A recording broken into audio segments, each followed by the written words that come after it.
All right, sweet. So, who are you guys? And give you a little introduction. Let's go left to right. Hi, my name is Ryan Lau. I play on the Philadelphia Union U17 team. I play left back, and I'm from Ambler, Pennsylvania. Yeah, my name is Diego Lopez. I play as well with the Union U17, also Union 2. I play third defensive midfield, and I'm from Los Angeles, California. Hi, I'm Frankie Westfield. I'm also on U17s. I'm 15 years old, and I play fullback, and I'm also from Northeast Pennsylvania. My name is Luke Martelli. I play left back on the 17s. I'm from Gap, yeah. My name is Bajung Darboe. I play with the 17s too. I'm 14 years old, and I'm from Wisconsin. Cool. So, can you guys tell us a little bit about how you got to this academy, how you got to where you are today? Whoever wants to jump in, go for it. Yeah, for me, so I started at a club called Philadelphia Soccer Club, and from there I got scouted from the Union, and I came to play for the Union Juniors.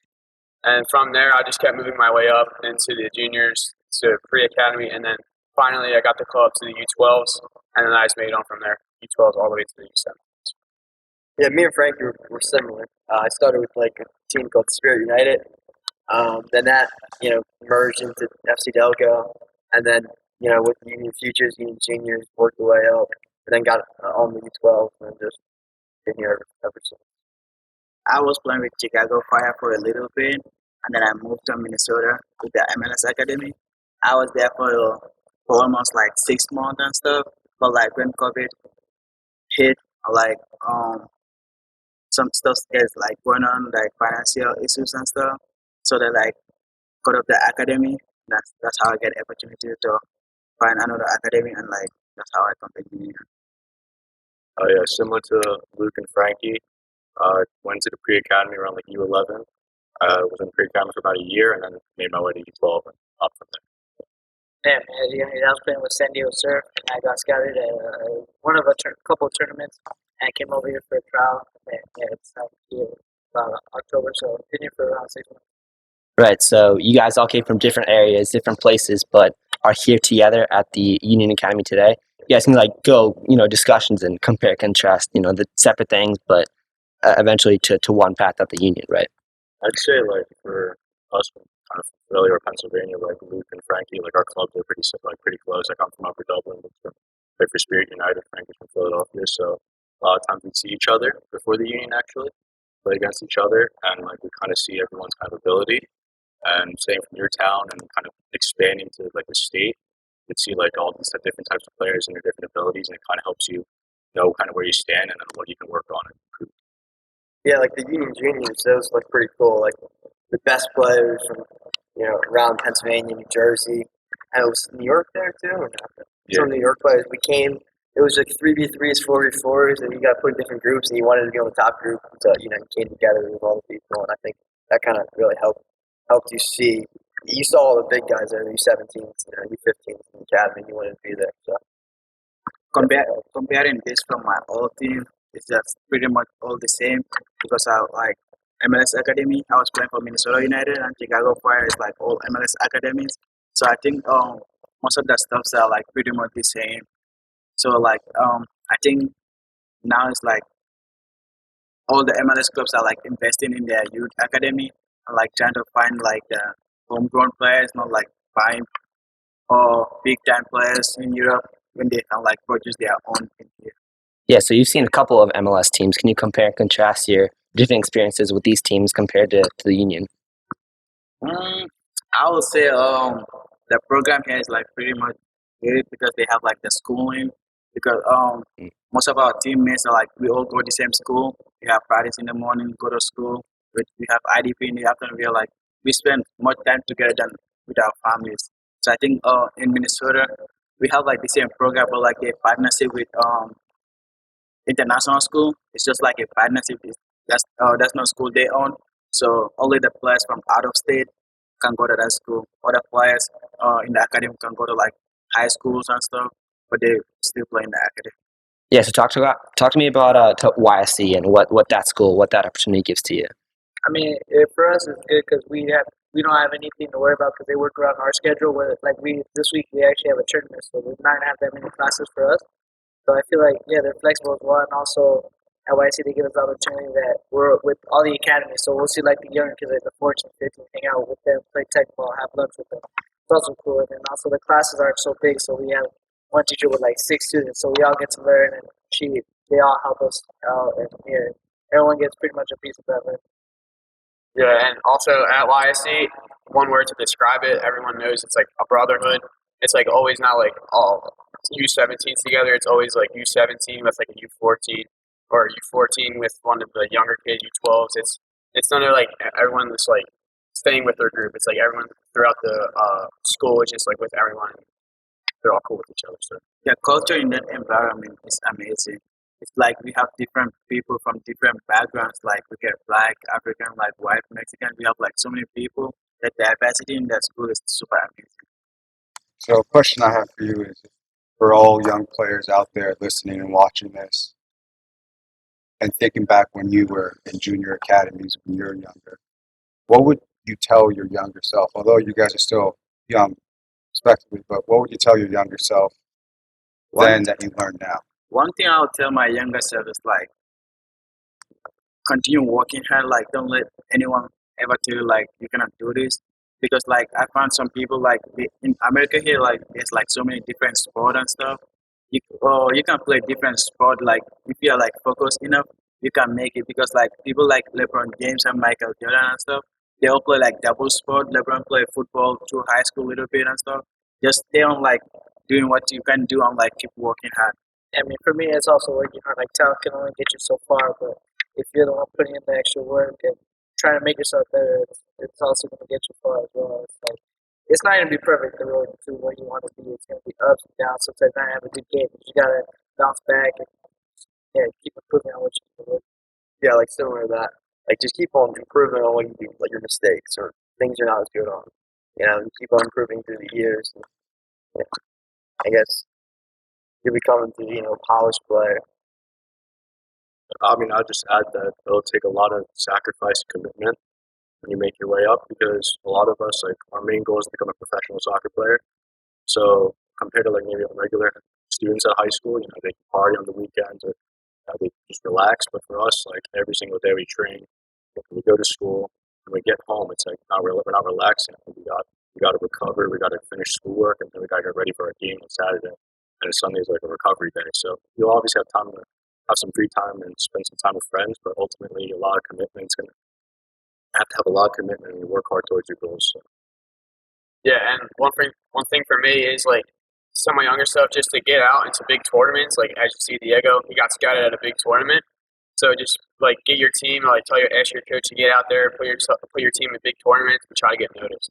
Right. Can you put yourself in the shoes of the players in our PPP, PDP, 10, 11, 12 years old, trying to get to that next level, or maybe even younger? What would you do in that scenario? What would you keep pushing for to eventually get to where you're at? I would just say, keep working on the stuff in your phone. That way you can be a complete player. 'Cause there's some players you'll see in the academy where they're good with one foot, but they need to also work on another foot.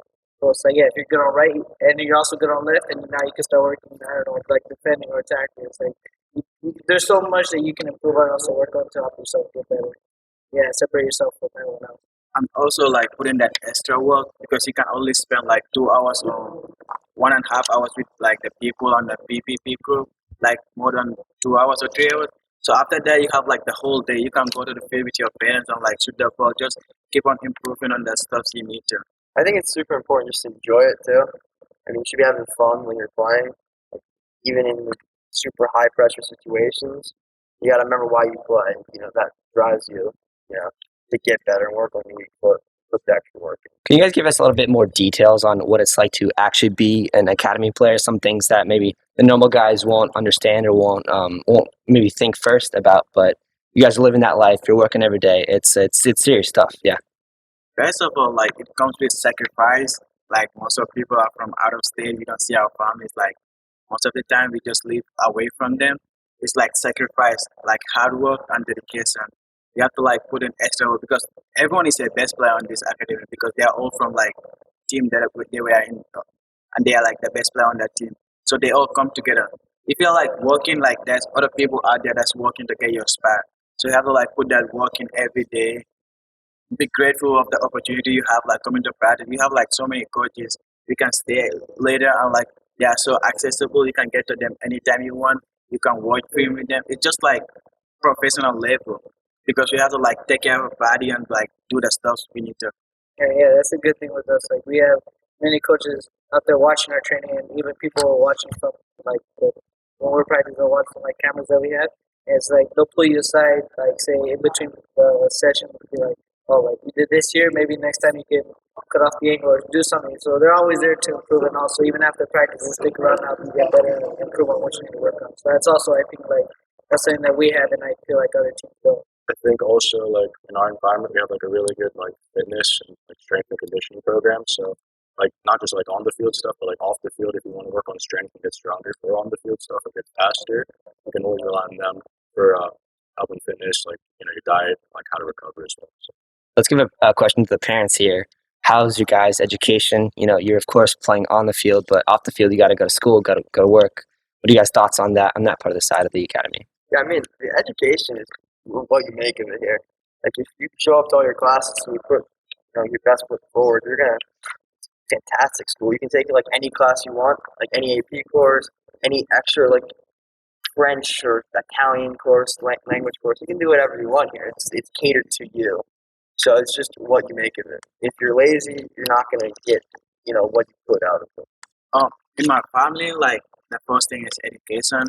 So like that opportunity that Ninian give it to us, like YSC, that's like a huge part of this program because we can like really like take extra classes and also like take higher classes, college classes.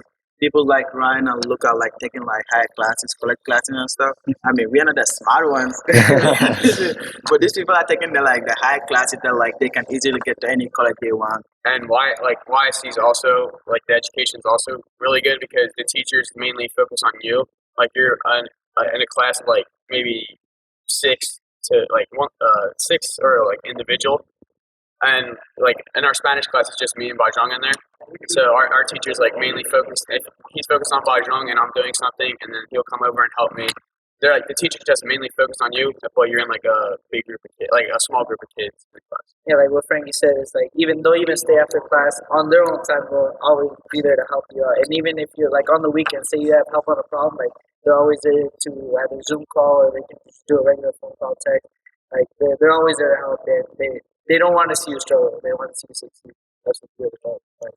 What's that work-life balance on the field, off the field, managing both school and then also soccer?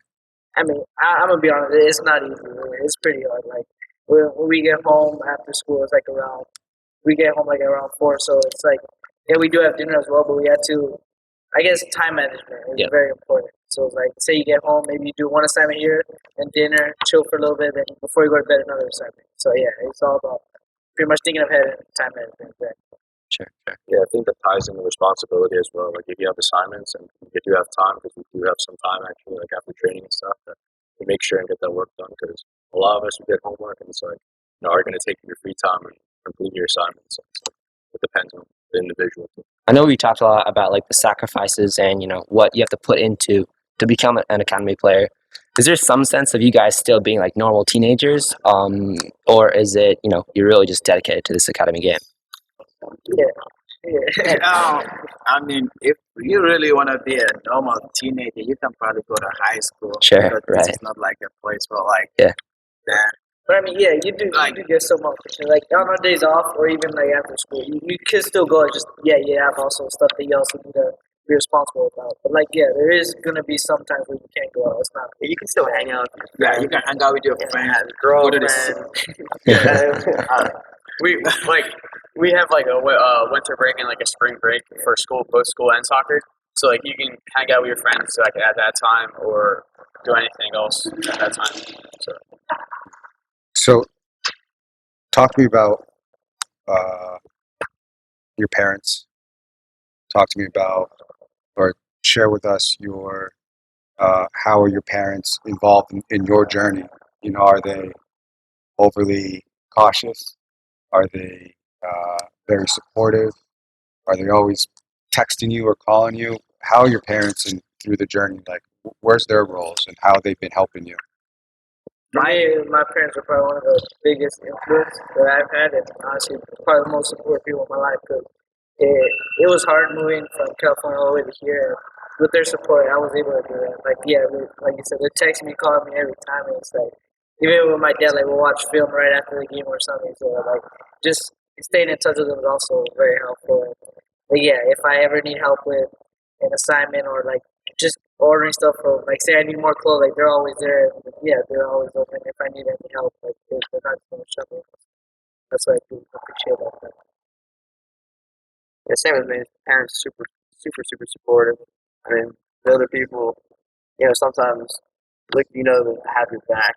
They help, make sure you can catching up with assignments, on the field. But like also my parents just they want me to like have a good time out there. So they don't really put too much pressure on the soccer side. It's, enjoy yourself, we got a big opportunity, have fun with it. My parents are just like my backbone. They're like always there for me and stuff. But like sometimes they just give me my time, like to be responsible by myself because like one day they're not gonna be there for me and like I'm gonna be in like pro level and stuff. I have to be like manage my time, my assignments, and like financial wise and stuff. Sometimes they just put money in my account because like they'll just like trust me to spend it wisely and stuff because they don't live with me anymore. But they're like always on call, text like checking on me or like after uh, games and stuff, calling me and stuff like checking on me and stuff. So I say stuff. Yeah, I'd also say like my parents are also very supportive, but like I talked about sacrifice a little bit. Like they sacrificed a lot as well. They take me to games all the time since like when I was like 4 all the way to now. It's like they're always there at games and like at school as well. And just like they also provide kind of like another perspective. They're not just the coach, they're parents as well. So if they see something that they've seen you since when you were 4, like what you can do better, like they just believe in you all the time. It's just like very helpful. Yeah, and for me, like I'm not the only one in my family. I'm one of four. So my mom, she always has to stay home and like make sure like my other siblings get home and like have food and like stuff. And then my dad, he's always working. So like when I'm here, they're always like sometimes they text me and like how are you doing, how's things going, and like I'll respond. And then throughout the day, as I get home, there's always food on my plate for dinner, and then I can do my homework and just chill without like being interrupted with anything. So. And one thing also like our parents do is like they trust us, like leave us with another parents. Miss Cecilia Miss Cecilia do a great job like taking care of us. It's like 5 boys in the household, like 7 boys that are living in the residency every day, early in the morning, pick up time, dinner. It's like always there for us. So I think Indian do a great job providing the residency program. So you say like I forgot who said it earlier. You guys mentioned like the brotherhood, right? And you kind of are we wrong to say you guys are not just the team U17s, but the whole academy? You guys are like a family, right? Yeah. Can you talk about the residency in that world, knowing that you are living on your own? You're basically a college student without being in college, right? So can you kind of take us through what that day looks like, what that lifestyle is all about? I mean, yeah. Well, like I said, brotherhood. We'll talk about that. Like, it's not just from one age group. We have kids from Union 2. We did have some kids from the first team that are now homegrown. We did have.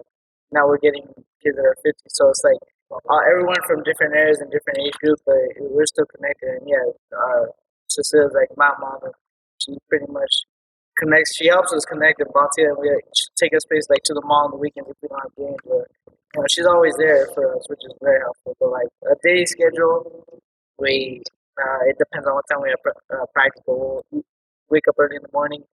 Breakfast is already made for us. Then then she'll drive us to practice wherever we need to go. And then even on like when we're at practice, she still got stuff to do. She's still either doing our laundry or going to Costco to pick up food that we need. Like she does so much. And yeah, by the time she's done with that, we're already done with school. So she'll take us back home, and then she's cooking dinner right away. And to an hour and a half later, we got food. We're eating, and she hardly gets to rest. Which, I mean, I don't know how she does it, but we're very lucky to have her. And yeah, the residency is so cool. Like me and Bajung, we have each other there. We're just playing FIFA, pool if we can.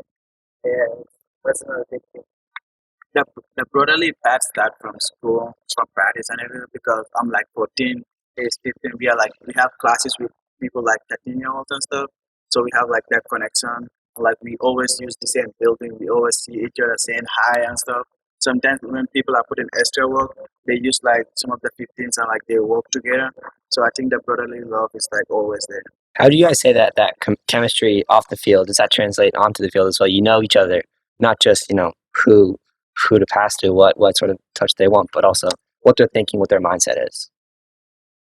Um, Me and Diego, we live together. We like on the field together. We're like during the quarantine, we like some of the homegrown players. So we are like when we are like playing around, we have like that connection Mhm. instead of making moves and runs. Like I think we translate that a lot to the field because most of the time it's like before the game we talk about stuff that we already know.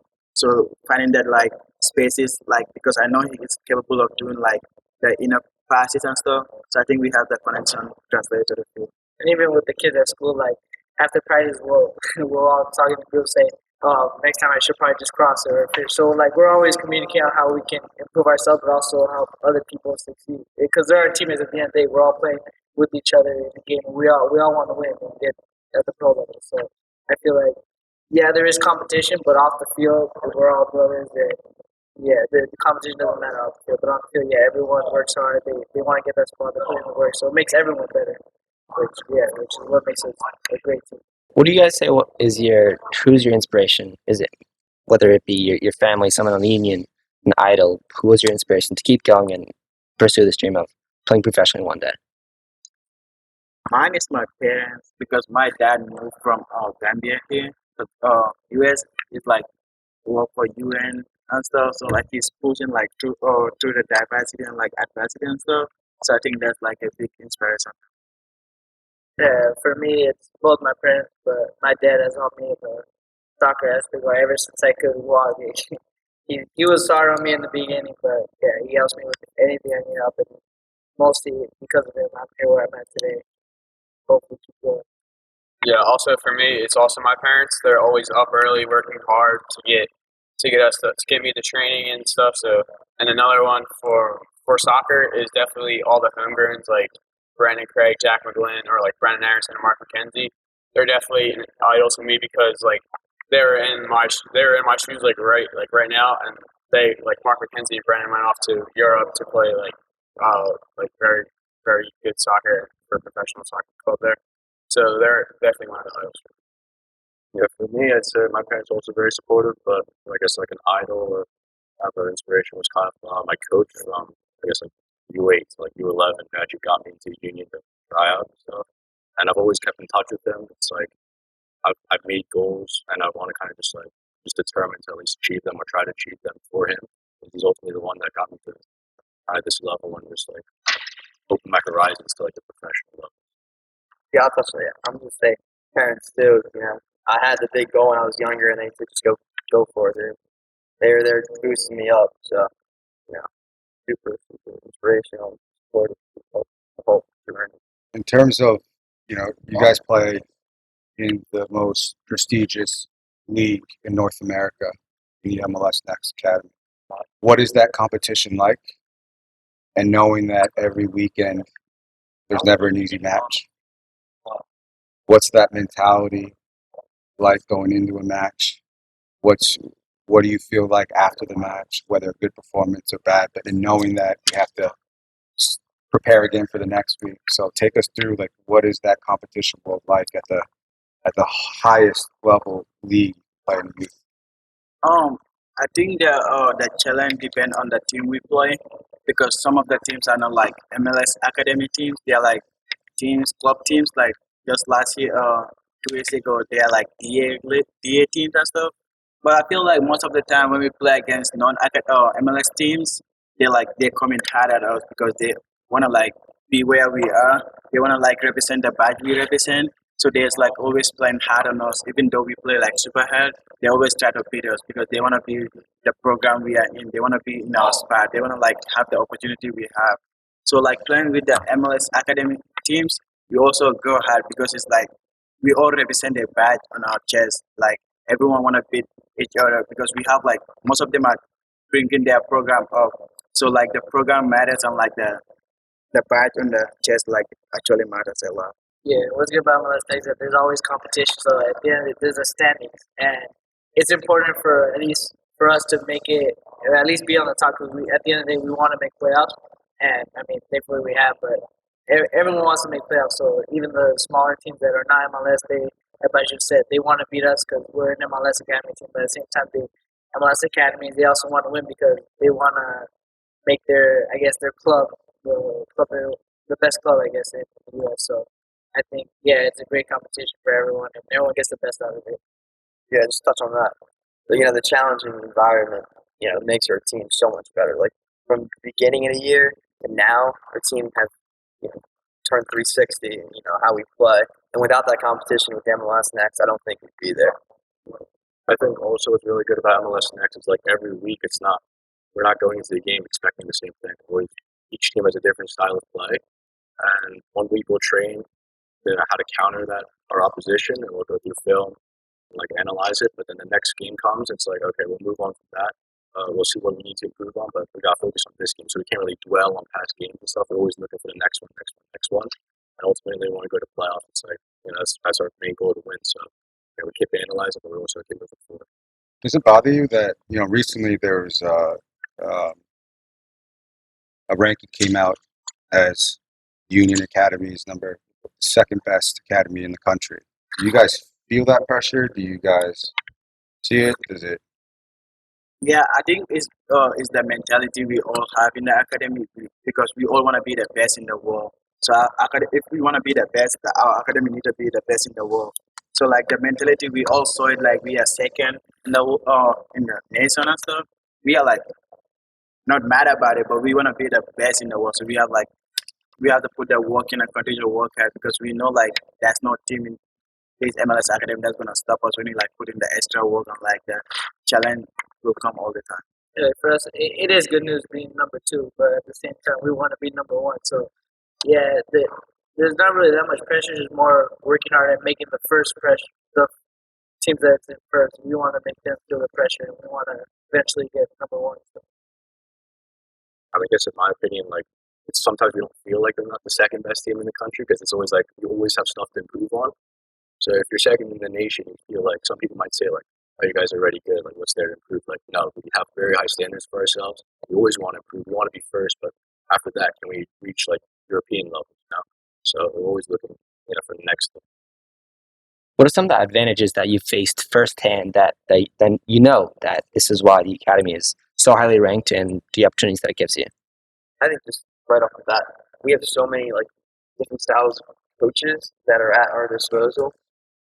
We can get extra training whenever we want it, and we have different training sessions just to focus on what they saw in the game and what each player can work on, which is an advantage. Cool. All right, so we got one question left here. Let's finish it off with. I got one. Yeah. All right, let's go. One funny thing that people don't know about you. What is it? I'll get out of the way with first. Yeah, let's go. I guess from my roommates, from what they said is that I sleep talk. So it's either since I know Spanish, that's my first language. I guess I sleep talk in Spanish and in English. So it kind of freaks them out. But I'm like, I'm sorry, I can't. For me, I can't control it. Yeah. I guess some other things like I play music, so it's like a side interest that I have that's outside of soccer. So it's kind of like a stress reliever. Sometimes I do get stressed from playing music. I mess up. I gotta keep going. But like, it's good to have other hobbies, I guess, as well outside of soccer, just to like get your mind off soccer. So, What is? Bass and piano. Violin. No. I mean, I snore. Yeah,